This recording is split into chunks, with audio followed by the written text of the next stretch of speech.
Hello students, आज हम आप लोगों को विशेषण के बारे में बताने जा रहे हैं। सरल भाषा में अगर हम देखें तो हम कह सकते हैं कि वे शब्द जिनके द्वारा संज्ञा या सर्वनाम की विशेषता का बोध होता है उन्हें विशेषण कहते हैं। अगर हम परिभाषा रूप में कहें तो हम कह सकते हैं जो शब्द संज्ञा और सर्वनाम के गुण, दोष, रूप, संख्या, मात्रा आदि विशेषताओं को वर्णित करते हैं उन्हें विशेषण कहते हैं। तो दोनों ही रूपों में, परिभाषा रूप में और सरल शब्दों में आप विशेषण के बारे में समझ गए होंगे कि विशेषण संज्ञा या सर्वनाम की विशेषता बताते हैं। अब हम आपको विशेषण के प्रकार बताएंगे कि विशेषण के प्रकार या भेद कितने होते हैं। तो मैं कहना चाहूँगी कि विशेषण 4 प्रकार के होते हैं। विशेषण के 4 भेद होते हैं: गुणवाचक विशेषण, संख्यावाचक विशेषण, परिमाणवाचक विशेषण और सार्वनामिक विशेषण। अब हम प्रत्येक के बारे में आपको बताना चाहेंगे।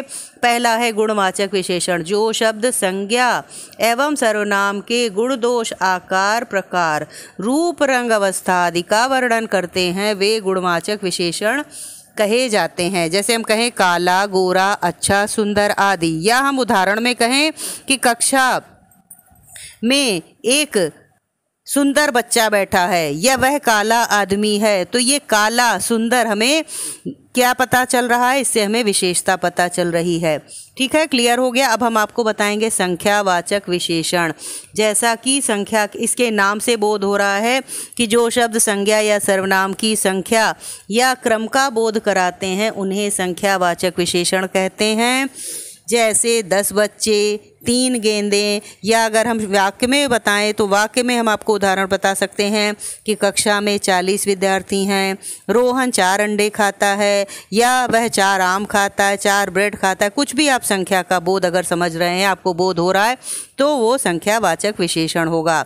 तीसरा हम आपको बताने जा रहे हैं परिमाणवाचक विशेषण। जैसा कि इसके नाम से पता चल रहा है, परिमाण यानी नाप या तौल। परिमाणवाचक विशेषण वो शब्द होते हैं जो शब्द संज्ञा या सर्वनाम की मात्रा या नाप तौल की जानकारी देते हैं उन्हें हम परिमाणवाचक विशेषण कहते हैं। जैसे हमने कहा 1 दर्जन, 1 किलो, तो ये सब परिमाण हो गया। या हमने कहा मुझे 2 मीटर कपड़ा चाहिए, उसे 2 किलो सेब चाहिए, या उसने 2 किलो आम खरीदा, यह सब परिमाण हो गया। अब हम बढ़ते हैं चौथे भेद की ओर, सार्वनामिक विशेषण। सार्वनामिक विशेषण क्या होता है देखते हैं। ऐसे सर्वनाम शब्द जो संज्ञा से पहले आकर उनकी विशेषता बताते हैं उन्हें सार्वनामिक विशेषण कहते हैं।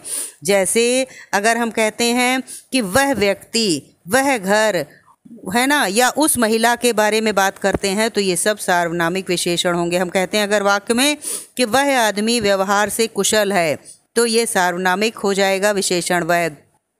वह छात्र मेरा काम करेगा, ये सब सार्वनामिक विशेषण के उदाहरण हैं। अब हम आपको ये भी बताना चाहेंगे कि विशेषण की 3 अवस्थाएं भी होती हैं: मूल अवस्था, उत्तर अवस्था, उत्तम अवस्था।